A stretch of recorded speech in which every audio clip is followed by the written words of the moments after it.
Everyone, welcome back to my video. I know मेरी video late आई है इस बार।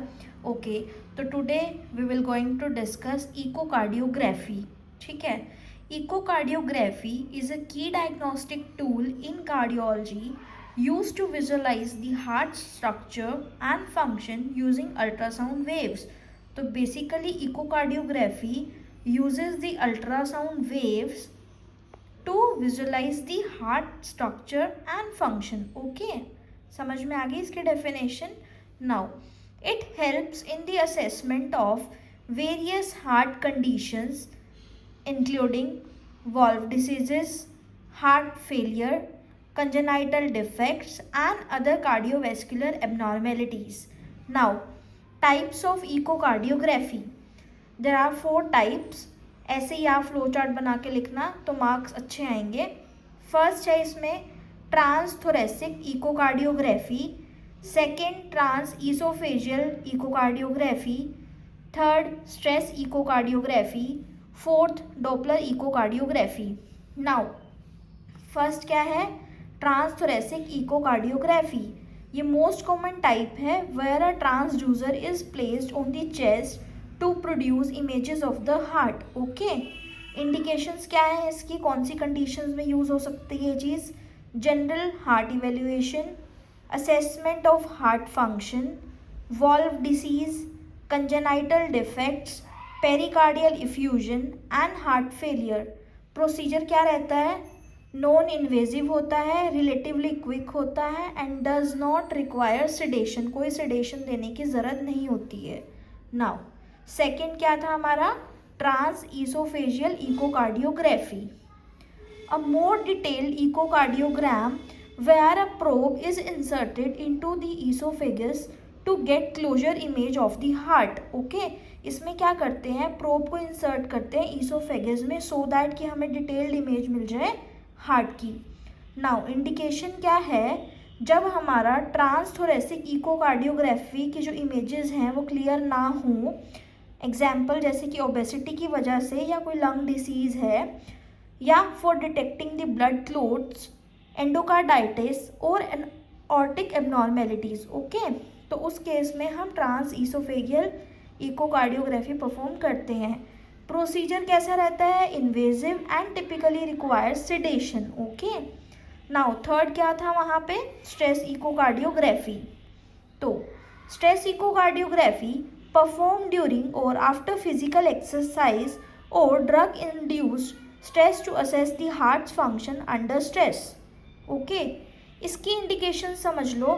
Diagnosis of coronary artery disease, evaluating heart function post myocardial infarction, okay, and assessing for ischemia or heart failure. Okay, procedure non invasive होता है, involving monitoring of the heart's response during exercise और pharmacological stress.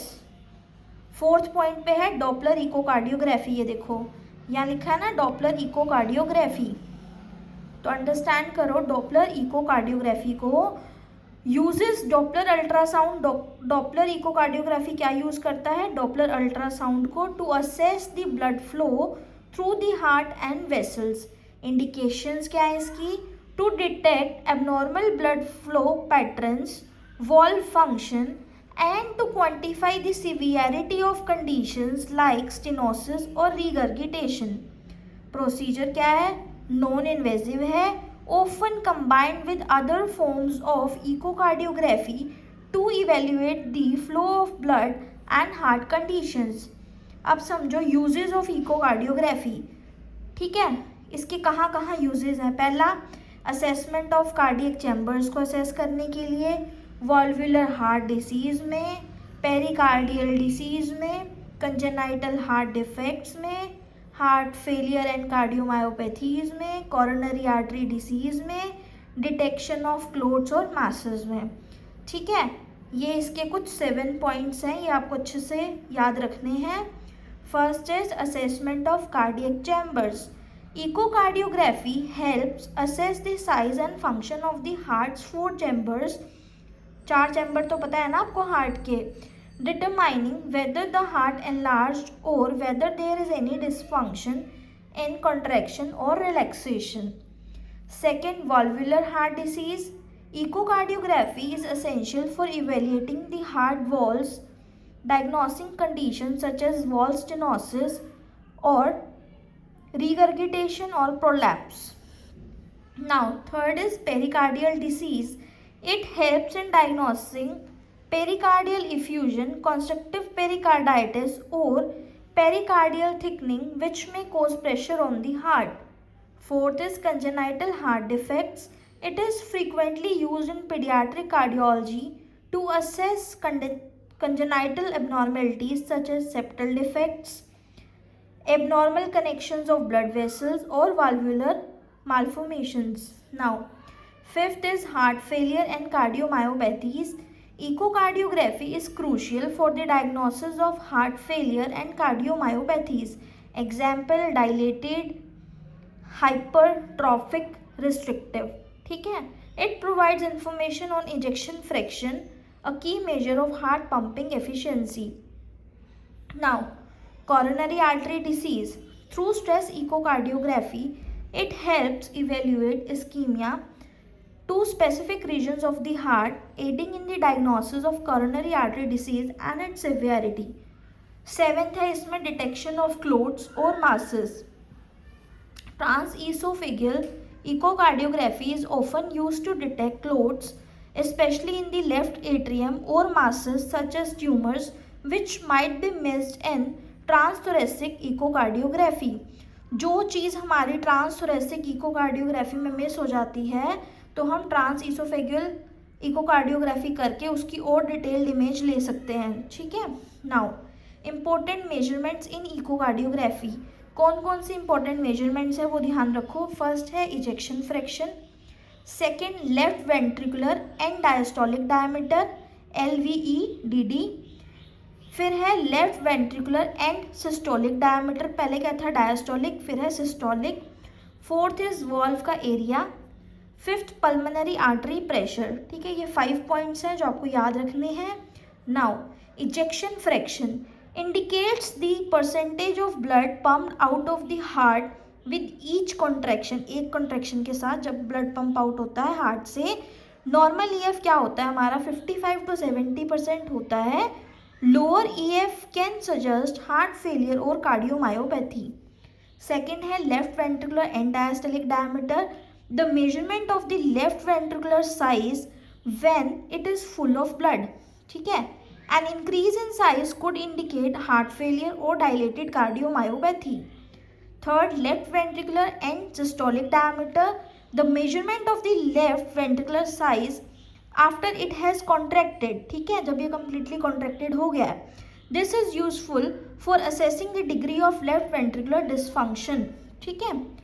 Fourth, valve area. In conditions like aortic stenosis, echocardiography can calculate the pressure gradient across the valve and estimate the severity of stenosis. For mitral regurgitation, it can assess the regurgitant volume. Fifth है इसमें pulmonary artery pressure, PAP. Doppler measurements allow the estimation of pressures in the pulmonary artery, useful for detecting the pulmonary hypertension. Limitations क्या है? देखो कैसे, देखो एक तो हो गया इमेज की क्वालिटी, कि इमेज की क्वालिटी ही अच्छी नहीं है, जैसे कि कंडीशंस हो सकती हैं ओबेसिटी, लंग डिसीज और रिब डिफॉर्मिटीज़ में can reduce the quality of the images obtained through transthoracic echocardiography. ठीक है. ट्रांसथोरेसिक में हम ट्रांसड्यूसर को ऊपर ऊपर रखते हैं, नॉन इन्वेजिव होता है, अभी पढ़ा था ना हमने. फिर है ऑपरेटर डिपेंडेंट भी हो सकता है. The quality of the test and the accuracy of the findings can depend on the skill and experience of the technician performing the exam. हो सकता है कि जो टेक्नीशियन उस चीज़ को परफॉर्म कर रहा है उसे वो चीज़ करनी ही नहीं आती हो अच्छे से एक्यूरेटली, तो भी गलतियाँ आ सकती हैं. लिमिटेड व्यू भी हो सकता है. Certain conditions might require additional imaging techniques like MRI और CT for a complete assessment. कुछ कंडीशंस में हमें और डायग्नोस्टिक टूल्स का भी यूज़ करना पड़ता है क्योंकि हमें इसमें कई बार लिमिटेड व्यू भी मिलता है. कंक्लूजन क्या है?